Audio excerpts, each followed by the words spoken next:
Ladies and gentlemen, children of all ages, welcome back to another edition of the Renatus J.A.M. My name is Jay Stark. I'm joined by my illustrious co-host, Matt Snyder. Mr. Matt Snyder. Thank you, Jay. I gotta find a better way of doing that pass off back and forth. I think it works. You think it works? Yeah. Well, you look good. Well, thank you. You're welcome. I mean, I don't actually know what works. So Yeah. people will tell us. They will. Yeah. They will. They'll tell us whether what we they're... want to know or not. All right. So I was walking through the studio today and I picked up this book right here. We've talked a little bit about this on the Founders webinar. Have you taken a look at this book? I have not actually seen this book. No. So this is the Innovate Utah book. And you notice that right there at the top it says Renatus. And that's because Renatus was selected as one of the few companies in the state of Utah to be included in this book. We were nominated and we're here, and we actually have here, I'm going to do a real slow reveal. We have a 4-page spread inside of the book that's all about Renatus and about who we are. And I can't really flip the page here. I'm not very whatever. It's 4 pages, trust me. We know. Anyway, yeah, we get it. Yeah, the whole point is that you can go online right now and look us up on, what did I say that site was, Aaron? It's Innovate the World. Hang on. Let me get back there. Innovationsoftheworld.com/innovate-Utah. So you can go there right now. You can look at how you can look at how Renatus was headlined in the Innovate Utah book, which is pretty awesome. And I mean, sorry, were you going to say something, Aaron? I'm just going to put that up on the screen. Oh, there you go. Innovationsoftheworld.com/innovate-Utah. There it is. There we go. All right. So it is pretty awesome that Renatus has been making some big waves in the state of Utah, in the nation, across the world.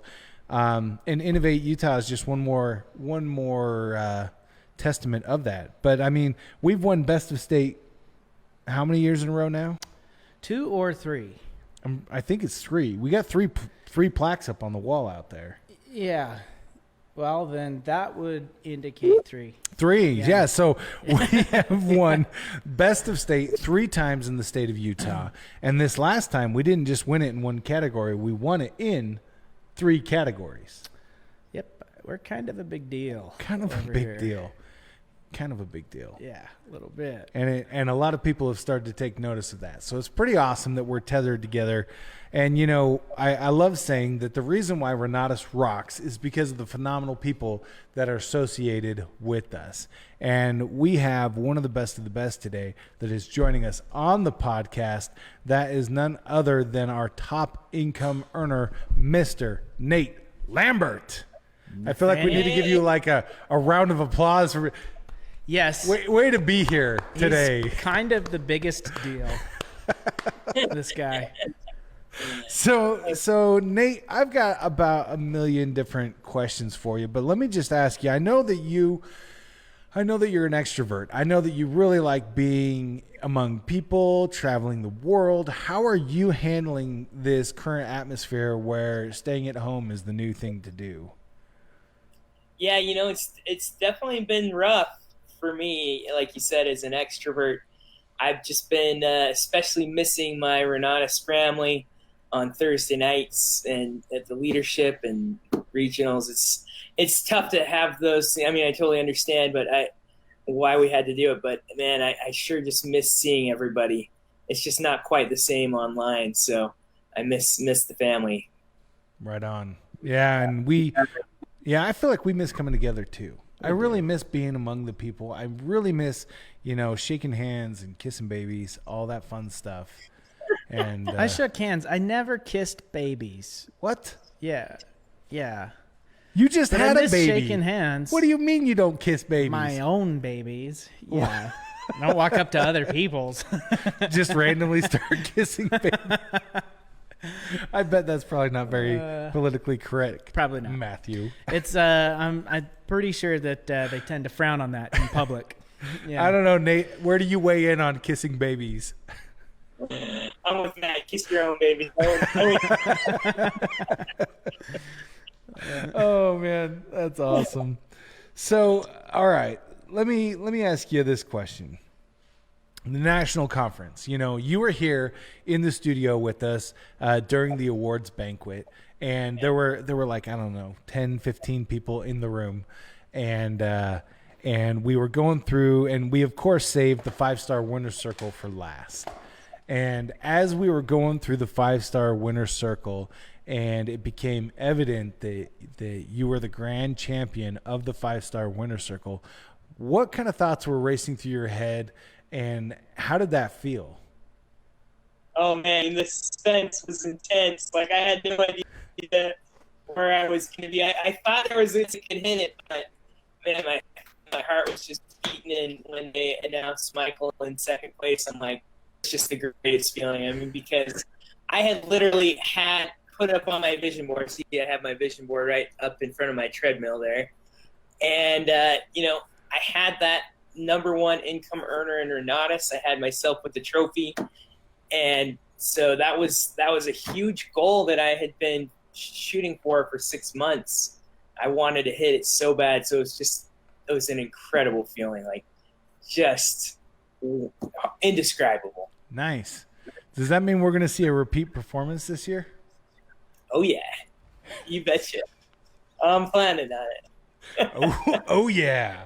He's not going halfway, Matt. He never does. As a matter of fact, there are not a lot of people in this world that will do exactly what they say they'll do. If they're going to tell you that they're going to reach a certain dream, a certain goal, some type of aspiration or something, Nate is definitely one of those people that if he says it, he does it. I think you're like 6 for 6 on times you've said, I'm going to do this, 5-star winner circle, or, I guess, I don't know if I can give numbers, but big fat numbers per month, right? And stuff like that. So, you've hit all of those goals, all those milestones. It's actually something I really admire about you. Thanks, That's awesome. When's your next big month coming? Ooh, well, July's starting to rev up. May was really, really slow, I think, with all the fear of COVID and stuff. But then June started picking up. July, so I think, I think probably by August or September, I'm hoping to get into some figures again. So let's talk about that because I'm just curious for myself and for all the people at home. You've been putting up some big numbers for quite a while now, and you did it before Helios. You're doing it now with Helios. What kind of systems do you have in place? What automations do you have in place to make that happen? Are you using a whole lot of automation, I guess is more my question. I am, absolutely, yes. So, I do most of my lead generation on Facebook, as I think most of you guys know. And, so I mostly create the content on Facebook, and then I have a virtual assistant in India who sends out messages, kind of like hook messages, right? So I have a specific group that I've gotten a lot of my business from that focuses on the HELOC strategy. And, every morning my Indian assistant just sends out 30 messages through Messenger with this hook message. And then what I like to do is then I just reply to it. I pick it up from there, right? So it's like I get maybe 2 or 3 for saying, yeah, I'd like to talk. And then I have these text shortcuts that I use, which I highly recommend if you're find yourself typing in the same message a lot. I mean, I literally just type in 2 letters like SM, and it sends out a paragraph with a link to book onto my calendar. So it's like, it just makes it really easy when I just have to type in a few letters and I can carry on a whole conversation that way. Right on. So the automation is actually you. There's not like a machine behind it all. It's you just using the tools that you have and reaching people individually. Yep. That's right.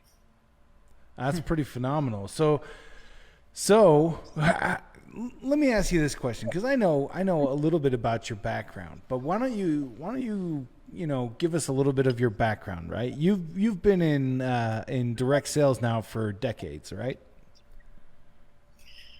Not quite. So Sorry, that was not supposed to be a trick question. I wasn't sure if you're out there or not, but yeah.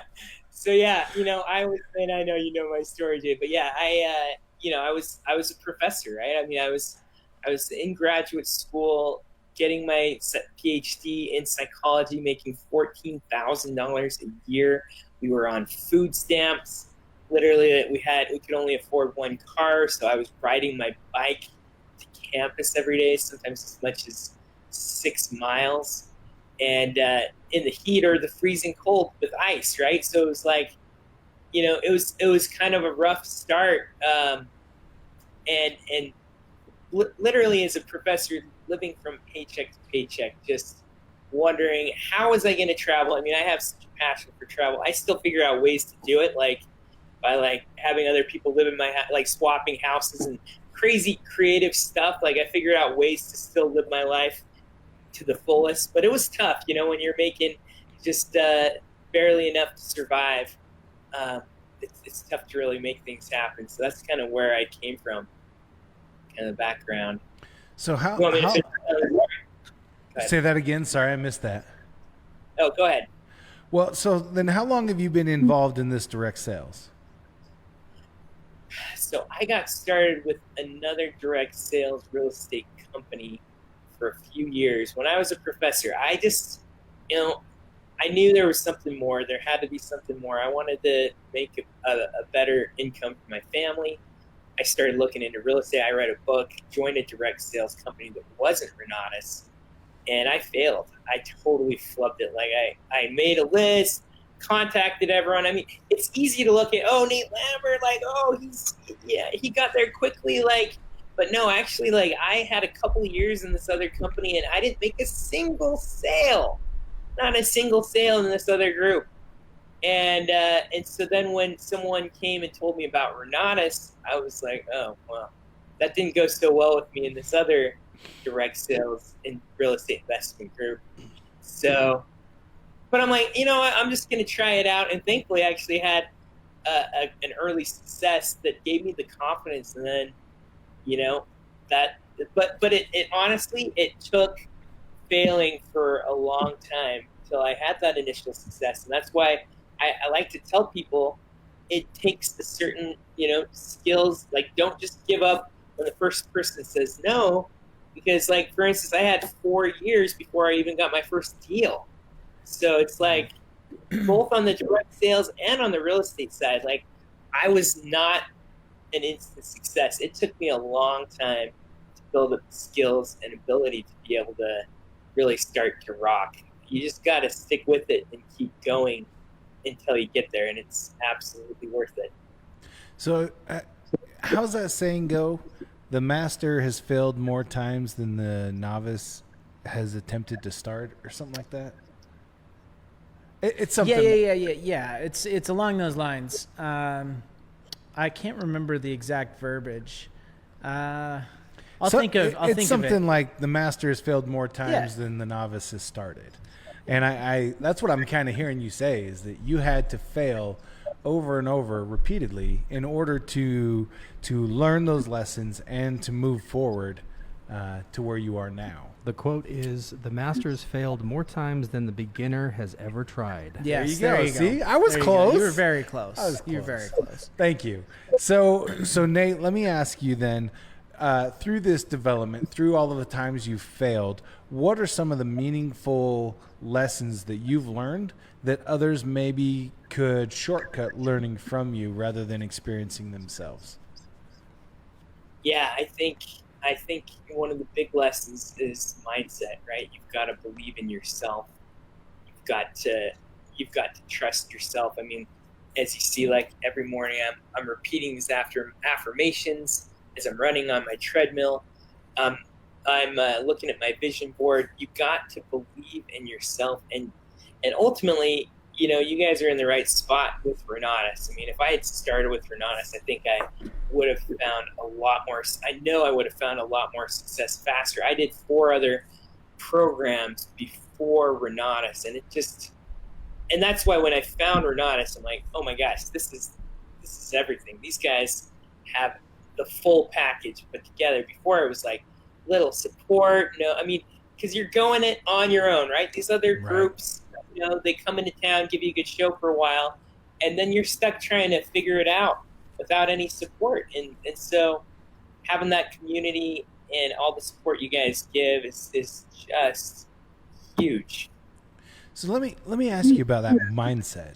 We've been talking. I've heard that for years, right? Mm-hmm. That you have to train your mindset. That you have to focus your energy. That you have to speak these affirmations.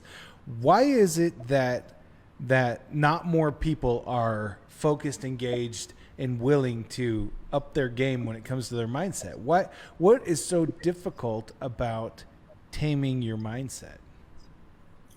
Yeah, it's interesting because Tony Robbins said that 80% of the success you have is right here in your mind. It's not your skills, it's your self-confidence.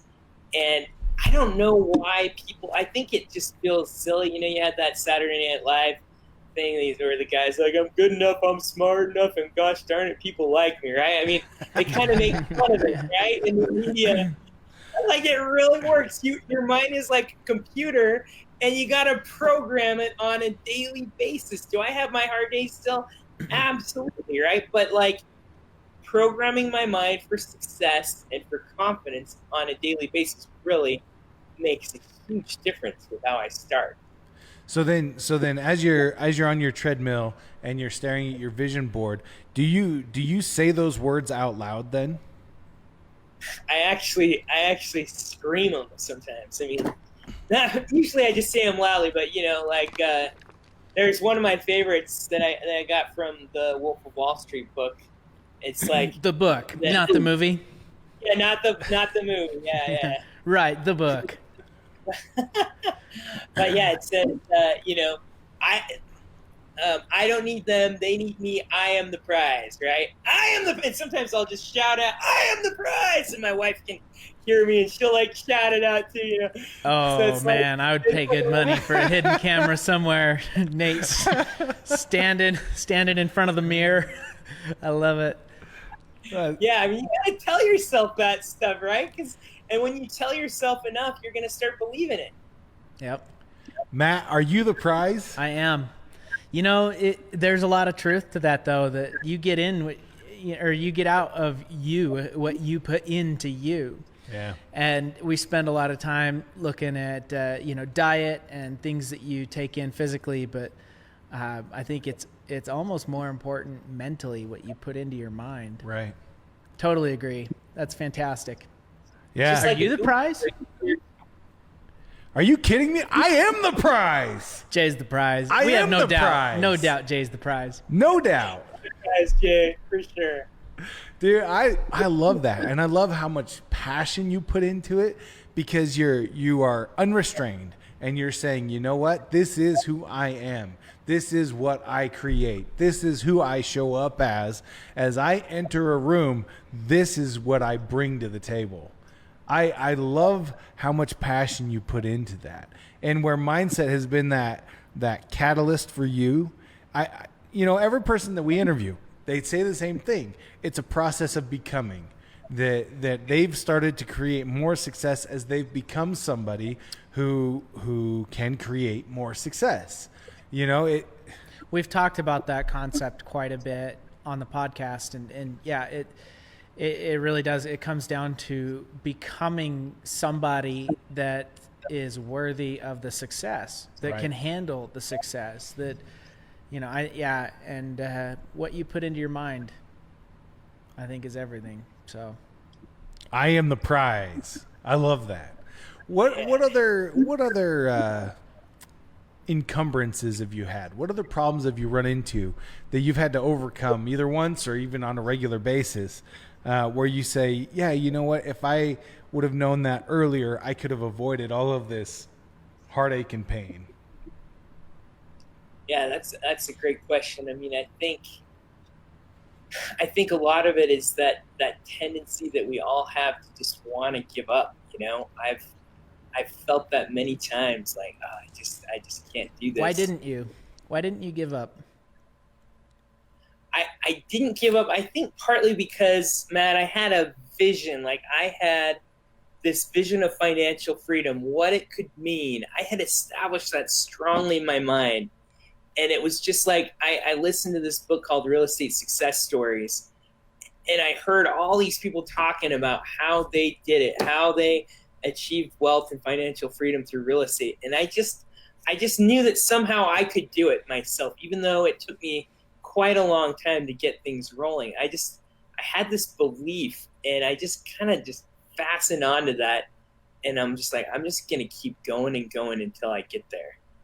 So what you just said is kind of what I've seen. So, you know, I do this thing called Good Vibrations every week, and some may be familiar with it, some might not be, but where we highlight somebody who is successful and how they got there.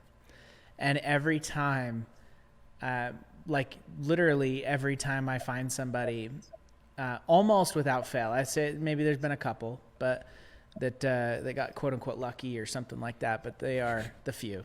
Okay. So almost every time that person couldn't quit. Like if they wanted to, it was in them so much that like they can't quit even if they wanted to. They can't stop thinking about it. If they quit, they'd lay their head on the pillow that night and they wouldn't sleep because they just go round and round and round about it, and the next day they get up and they do it again. They go back at it, you know. So even if they do quit, it doesn't last very long because they can't stop. And I think that that's the way you are. You know, that's my observation, right? Is that dream, you couldn't give up on it. So never give up. Yeah, that's cool. That's right. Man, I'm just wrapping my head around that conversation. Just thinking about the drive that's innate in all of us and how to tap into that and how to really start performing, you know, beyond. It's not that you can't ever say, oh yeah, I quit. It's that you never actually stop. Right. People get what they want Yeah. in life. And that, you know, that's just, I guess, my own life experience. If you want it bad enough, you'll find a way to get it. It's just, are you willing to put in the work? Do you really want it bad enough to pay the price to get there? And for Nate, it was years of some learning curves or whatever, but you got there, and holy smokes, you know, I don't think by anybody's measuring stick you are not successful, right? Like that's, you know, I think you're there, man. So way to go. You're quite an example. That's pretty phenomenal. I'm kind of blown away. You know, your story, it's so relatable, and the way that you interact with people is it's on a one-on-one type basis. How much time do you spend a day right now in building your business? Building my business? Oh man, I mean, I am like today I have 4 one-on-ones, you know? So it's like, Yep. I'm always going, I mean, that's where the money is made, when you can get someone, show them what we offer, and then have that one-on-one conversation. That's where the money is made. So, you know, I'm spending it, and what I love about this business too is, like, I mean, you guys know me, I love traveling. I just got back from Alaska. I just booked another trip for next week to Florida. So I'm having a fun time, but man, when I'm here, I am dialed in. I shouldn't say that you shouldn't sleep for 7 or 8 hours. I think you probably should, but I'm often so revved up and excited, like I can't sometimes sleep more than 5 hours. This is literally what I'm talking about, right? Like this is precisely what I'm talking about. How like you can't stop. Yeah, I love it, man. I love it, and I've noticed that in every person I know that is quote unquote successful, whatever that success measure might be. You know, I was just thinking, the whole separation of church and state. And I don't mean actually church and state. I just mean that we tend to compartmentalize, or we desire to compartmentalize areas of our life, right? Yeah. I am this way when I'm here. I am this way when I'm here. I am this way when I'm here. And sometimes I think we fail to see the big picture, which is it's life. Yeah. There's life. We need to show up the same way everywhere we show up. I agree. Yeah, because absolutely. I mean, just hearing your excitement, where you're like, yeah, I'm gonna put in this time. I can't hardly sleep. I'm so excited. Well, that's because you show up as the same person everywhere you go. It's not that you're separating your business, your family, and everything else. You're putting it all together, calling it life, and living it full contact. So true. As I have traveled with Nate, I know exactly. Man, I mean, yeah, I know this is. We're putting you on a pedestal, and you're just another guy, but you work hard, and I don't want to but you've got some really awesome qualities that I think have contributed to your success, and that's what I wanted to highlight. And that is true. We go to Mexico or whatever, and Nate is up at 6 a.m. and has a jam-packed schedule to go see things and do things, and 10 o'clock at night, finally coming back to the hotel. It's just, anyways, it's fun. Live life to the fullest. Just get to the fullest. Right? Yes. That should be a book you write. Live life to the fullest. Yep. Great. Now he's not going to stop thinking about that, Matt. So you talked about earlier, you mentioned going to graduate school. So how much education do you have under your belt? So, I have 12 years of, that everyone gets, and then 4 years as an undergrad, and then another 5 years in graduate school. So I guess that's 21 years of school. Wow. That's a lot of school. Yowzers. That's a lot of school. For you to be making $14,000 a year, or whatever it was you said earlier. Goodness.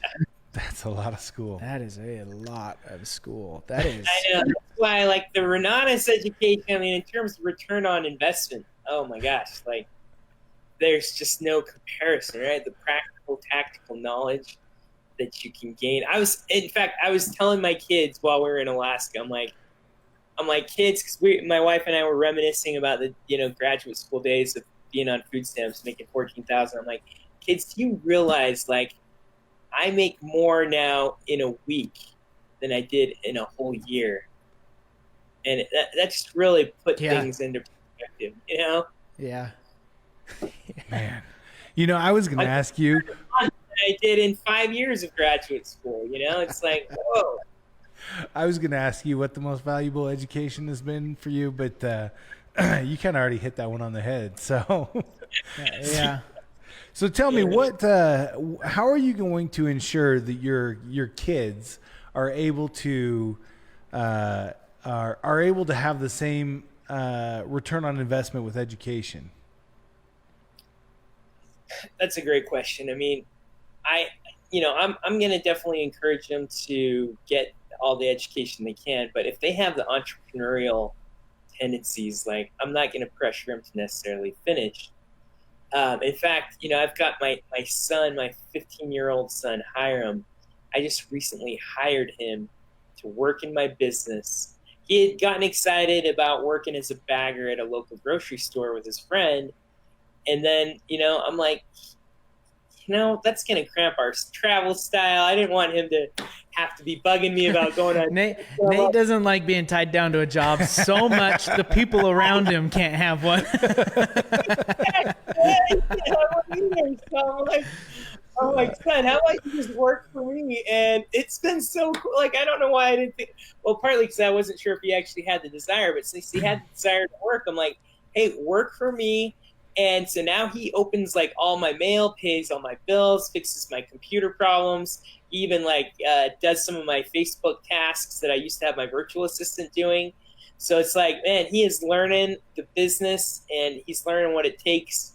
And I have my other kids, we get together and we go clean up one of my fix and flips, pick up the property and take care of some of that stuff. So I'm really trying to get my kids involved in the business so they see what it's like. And, I'm not going to pressure them to join me, but I'm hoping that, I just like Bob did with you, Matt, I'm hoping that I can get some of my kids to follow my path. And this is the most incredible thing you can do, I think, is be an entrepreneur and working in the real estate industry. I totally agree. It took me a little bit to see that, to come around to it. I kind of wanted to pave my own way, if you will. And there were, there's always concerns with my experience with working with family. Was I had 2 other friends that had done it, and it didn't work out, right? It caused some big rifts and stuff, and I was like, man, my family relationships are so good, I don't want to jeopardize them. That has not been the case. So it definitely doesn't need to be. I just had seen it and heard that. So I think it's great. As a matter of fact, I wouldn't trade it for anything. It's been so awesome to be able to work with family. Jay here, he's my brother-in-law, if you didn't know, but it's totally worth it. And there's something special about being able to spend your days with your family, but you're working, right? Like, that's so cool. You're both in this common goal or cause. Anyways, definitely changes some of the conversations at family functions. Sure does. when we have a manga of us that are all working in the business. Yeah, especially if something urgent's going on, right? Yeah. We're all on vacation and commission's got to get paid or something. Right. I don't know. Yeah. Oh, man. Well, that's awesome. I love hearing about how you're now showing this to your family, to your kids, and you're getting them involved and showing them the value of that it's hard work and it pays off. And tax write-offs along the way, right? That's the sweet aspect about it. It is, but like, how much more time now are you going to get to spend with your son that you otherwise would not have? How much better will your relationship be with him? Now, when something happens, he's 15, man, life is going to happen, especially between now and probably the next 5-6 years, right? Right. You're going to be there. You're going to have that relationship. He's going to come to you. Like, those are all things that you can't put a price tag on. And when you take into account the level of education that he's receiving just by being able to tag along with you, to listen to the way you talk, to hear, one valuable piece that I have found with my daughter is she tags along with my wife when my wife will go and introduce herself to a homeowner. Mm-hmm. And it has changed her confidence in standing in front of an adult that she doesn't know, to be able to talk to them and look them in the eye and to be confident in what she's saying. And I couldn't agree more. When I was 9, 10, 11, my dad would pay me $10 to go to the presentation with him, set up, and then tear down, right? It was about an hour to set up, and then 2-hour presentation, and then an hour to tear down. So it was an entire Thursday night. And I'd be lying if I said that there wasn't a lot of that, those social skills that rubbed off or that I learned by being in a crowd of people as a 10-year-old. I knew every week those people change too. And so, right. Totally. A lot of, being an entrepreneur and running a business and being with family, I wouldn't trade it for the world. So right. And that's been the standard. I mean, in the United States of America, that was the standard. Like, most people practice that way. You did what your dad did because you went to work with him every single day. True. You roped cattle or you... Right? You farmed. You farmed. Whatever it was. I don't know. And it's not until recently, the last, I don't even know, 50, 60, 70 years that's really started to shift where people are spending more time in school and branching out. However, there's something really... it's interesting because for me, I obviously work behind a desk and a computer most of the day. And so I find something real honest in physical labor. And so going home and doing physical labor, going out with my kids, going to one of our rentals or a fix and flip or something, I find just so much honest value out of that. Yeah. I don't know. Absolutely. I don't know. Yeah. I just love hearing you talk about your family, Nate.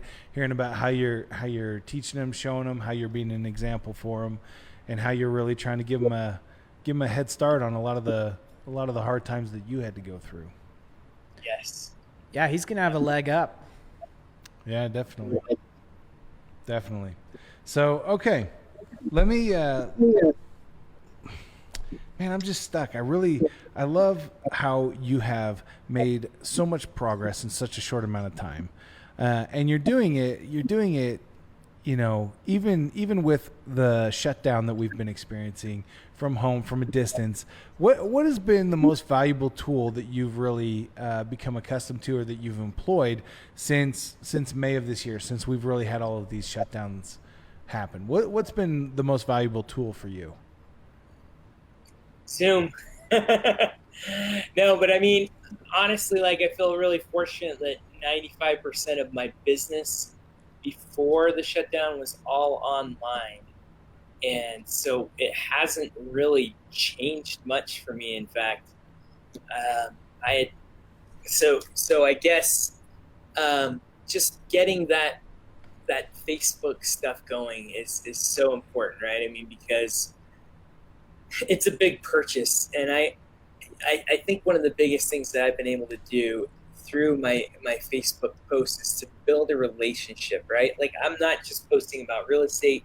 I'm posting about my son, you know, working for me. I'm posting about our trips. So people are really getting a chance to know me and see the values that I stand for.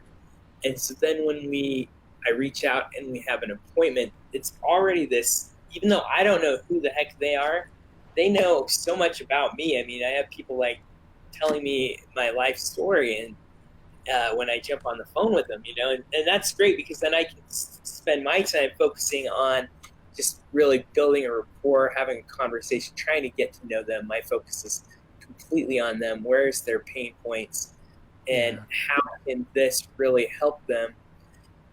So, and what I love about Zoom is the chance to really connect face to face, to build, you know, nothing's as good as face to face, but, you know, I've got people in like 46 different states now on my Renatus team, just all over. And so, you know, it's an important skill to build, to learn how to connect with someone online.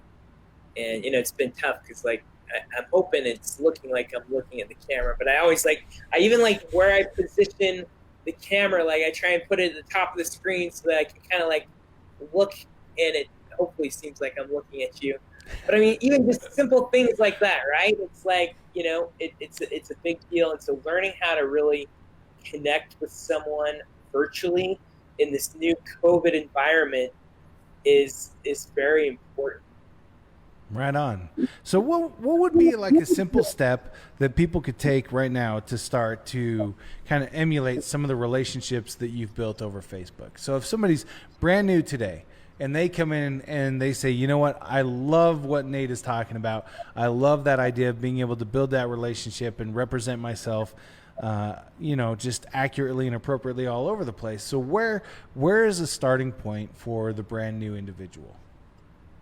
I think for the brand new individual, it's getting that first initial Facebook post out there and just really declaring yourself to be a real estate investor. I mean, look, even if you're not super interested in the referral side of the business, which I hope you all are, because it's so amazing, but, you know, I tell even people who are just wanting to do real estate deals, like, this is the best possible way to find real estate deals. And I tell them, hey, just get out there. I know it's a little uncomfortable, but tell people, hey, I am becoming a real estate investor. Talk about why you want to do it, and just get that out there. It's as simple as just telling them your journey, and then you can start telling them things that you're learning about. Things, hey, I just learned that, and tell them some of one of the cool things that you just learned in one of the classes, right? So it's getting the word out there that you are a real estate investor. I can't tell you how many people, not only like, you know, for the referral side of our business, but also, you know, real estate deals. They're getting them because, like, I just had someone, he told one of his employees that he was in real estate, and then the guy had to move to Oregon. So he, like, because he knew that my guy Eric was in real estate, he brought that to him, and literally Eric picked up this property on seller finance with no money out of pocket except closing costs. It's like, and it's because he got the word out there that he was a real estate investor. So just opening your mouth, sharing it, getting that initial post out, and then posting regularly about things that you're learning, things that you're seeing, deals other people are doing, potentially, you know, in your group. That kind of thing just gets that credibility out there and starts building the word and your personal brand is. And when people think of real estate, they're thinking of you. Gotcha. Dude, I love that. I know that Whitney and I did that right when we first started investing in real estate. And all of a sudden, out of the woodwork just came just a plethora of different people saying, hey, either tell me more information about this or, help me with this deal that I've already got in progress. And the more that we've learned, the better trained that we are, the more able we are to respond to those, adequately.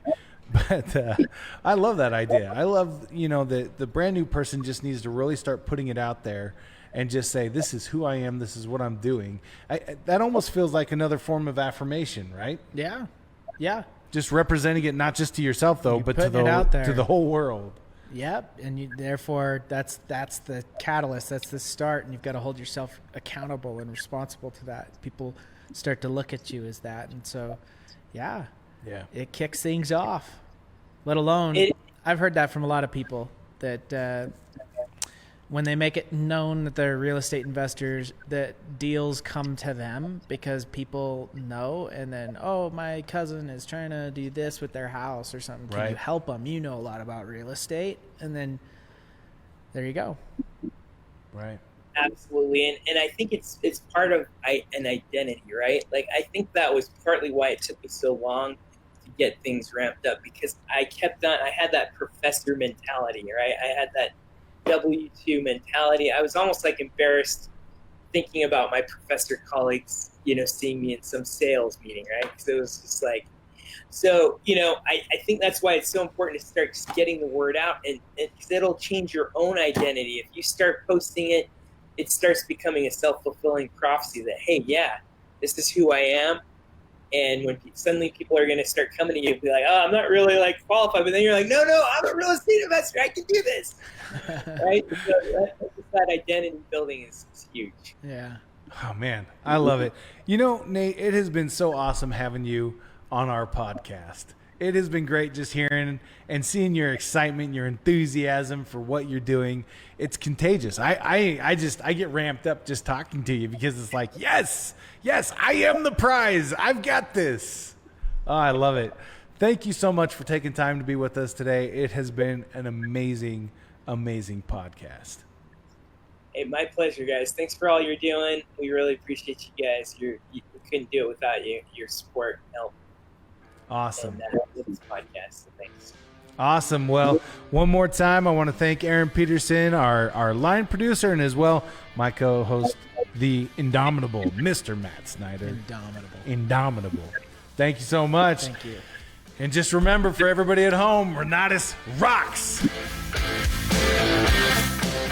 I am the prize.